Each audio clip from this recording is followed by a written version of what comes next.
हिमालय के ऊंचे ऊंचे पहाड़ों में जहां बर्फ से ढकी चोटियां होती हैं, अरुण नाम का एक जवान ब्राह्मण रहता था। वो अपनी भगवान शिव के प्रति अटूट भक्ति के लिए जाने जाते थे। हर सुबह अरुण सूरज निकलने से पहले उठ जाते थे। वो पवित्र नदी के बर्फीले पानी में स्नान करते थे। फिर वो पूरे दिल से अपनी प्रार्थना करते थे। शिव जी के प्रति अरुण की भक्ति ही उनके जीवन का मार्गदर्शक प्रकाश था। अरुण शिव की शक्ति और कृपा में विश्वास रखते थे। वो जानते थे कि शिव ही सभी प्राणियों के रक्षक हैं। गांव वाले अरुण की भक्ति का सम्मान करते थे। वो अक्सर उनसे ज्ञान और आशीर्वाद लेने आते थे। अरुण हमेशा जरूरतमंदों की मदद करते थे। जो भी उनके पास कम होता था, वो बांट देते थे। उनका मानना था कि दूसरों की सेवा करना ही शिव की सेवा करना है। एक साल अरुण के गांव में एक भयानक विपत्ति आ गई। मानसून की बारिश नहीं हुई और एक विनाशकारी अकाल ने भूमि को अपनी चपेट में ले लिया। कभी उपजाऊ रहने वाले खेत सूरज की चिलचिलाती धूप में बंजर और फटे पड़े थे। नदियां और नाले सूख गए थे, जिससे गांव वालों के पास अपनी फसलों या खुद के लिए पानी नहीं बचा था।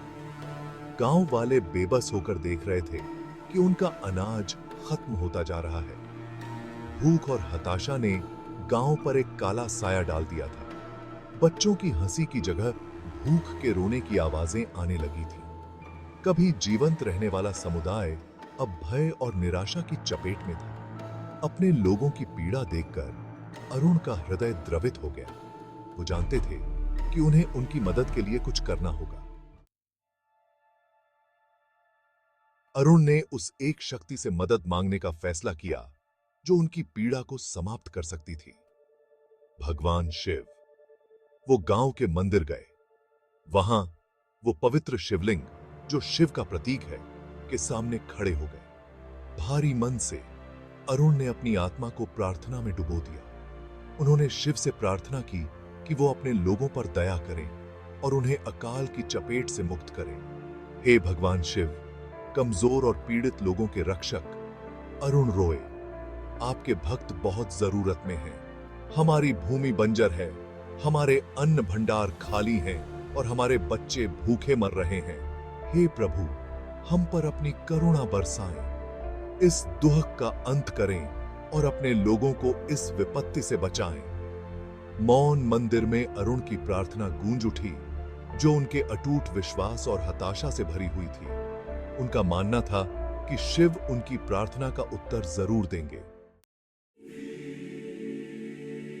भगवान शिव अरुण के गांव की दुर्दशा और अपने भक्त की हार्दिक प्रार्थना को सुनकर करुणा से भर गए। उन्होंने हस्तक्षेप करने और ग्रामीणों के कष्टों को दूर करने का फैसला किया। हालांकि शिव जानते थे कि केवल आशीर्वाद देने से काम नहीं चलेगा। वो अपने भक्तों को विश्वास और लचीलापन का पाठ पढ़ाना चाहते थे। इसलिए शिव ने गांव वालों की मदद करने के लिए एक अवतार, एक मानव रूप धारण करने का फैसला किया। वो एक युवा भटकते हुए ब्राह्मण के रूप में पृथ्वी पर उतरे। ब्राह्मण के हाथ में एक साधारण लकड़ी का डंडा था और उसके कंधे पर एक झोला लटका हुआ था।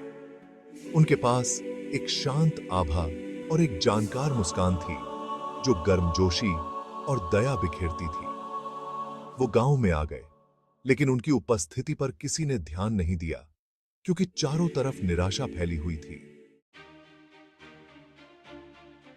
भाग 5, बहुतायत का आशीर्वाद। अपने ब्राह्मण अवतार में छिपे हुए शिव ने गांव वालों से संपर्क किया। उन्होंने उनके दुखों के बारे में पूछा और उनके कष्टों की कहानियां ध्यान से सुनी। आंखों में चमक और कोमल वाणी के साथ उन्होंने एक उपाय सुझाया। अगर आप मुझे अनुमति दें, तो शिव ने कहा, मैं बारिश लाने और आपके खेतों को फिर से भरने के लिए अपने दिव्य आशीर्वाद का उपयोग कर सकता हूं। गांव वाले आशा की किसी भी किरण के लिए बेताब तुरंत मान गए।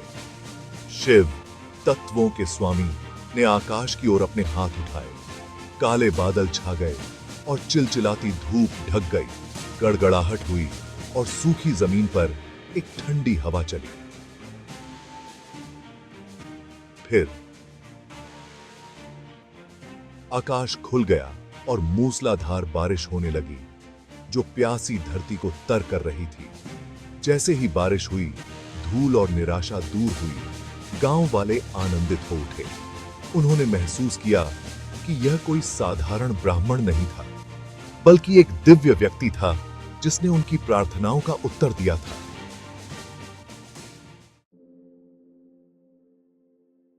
भाग 6। कृतज्ञता और पहचान। दिनों तक बारिश होती रही, जिससे नदियां और नाले फिर से भर गए। कभी बंजर रहने वाले खेत हरे भरे हो गए क्योंकि फसलें उगने लगी थीं। गांव, जो कभी विनाश के कगार पर था, अब जीवन और आशा से भर गया था। गांव वाले कृतज्ञता से भरे हुए ब्राह्मण के चारों ओर इकट्ठा हो गए। उन्होंने उन्हें अपना उद्धारकर्ता मानते हुए उन्हें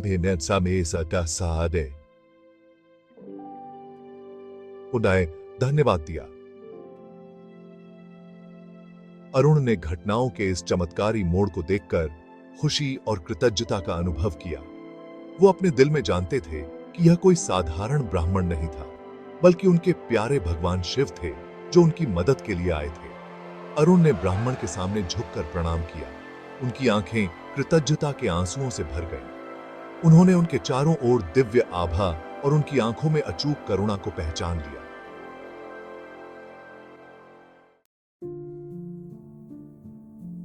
भाग 7। विश्वास की परीक्षा।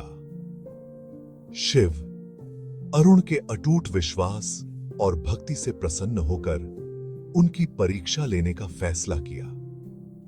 वो अरुण के पास गए और मधुर स्वर में बोले, अरुण, तुम्हारी भक्ति वास्तव में उल्लेखनीय है। तुमने शुद्ध हृदय से मेरी सेवा की है और मैं तुमसे प्रसन्न हूं।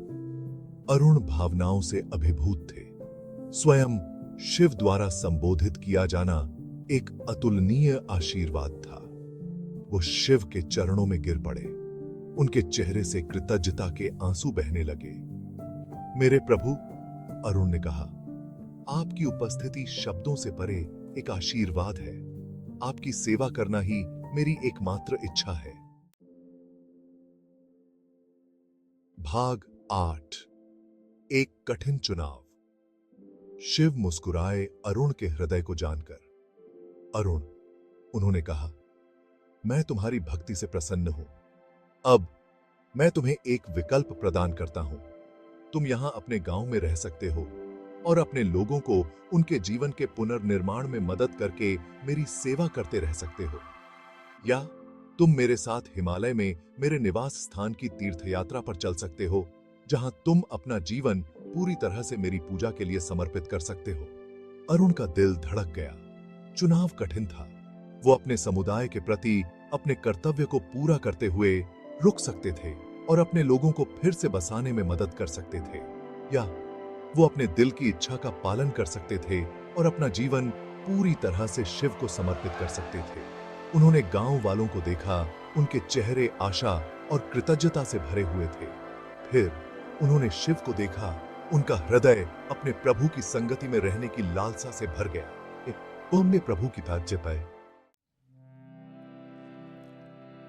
भाग 9। भक्ति का मार्ग। एक पल के चिंतन के बाद अरुण ने अपना फैसला कर लिया। वो शिव के सामने झुककर बोले, मेरे प्रभु, आपकी सेवा करना ही मेरा अंतिम आह्वान है। मैं भौतिक संसार को त्याग कर अपना जीवन आपकी पूजा के लिए समर्पित करता हूं। अरुण की अटूट भक्ति से प्रसन्न होकर शिव मुस्कुराए। वो जानते थे कि अरुण ने सच्ची मुक्ति का मार्ग चुना है और इसलिए अरुण ने अपने गांव को विदाई दी और शिव के साथ हिमालय की यात्रा पर निकल पड़े। उन्होंने अपने दिल की इच्छा का पालन करने के लिए वो सब कुछ पीछे छोड़ दिया जो वो जानते थे, अपना घर, अपना समुदाय और अपना पुराना जीवन। भाग 10। शिक्षा, अटूट विश्वास। अरुण की कहानी अटूट विश्वास और भक्ति की शक्ति का प्रमाण है। यह हमें सिखाती है कि अंधेरे से अंधेरे समय में भी जब आशा खो जाती है तो ईश्वरीय हस्तक्षेप राहत और मुक्ति ला सकता है।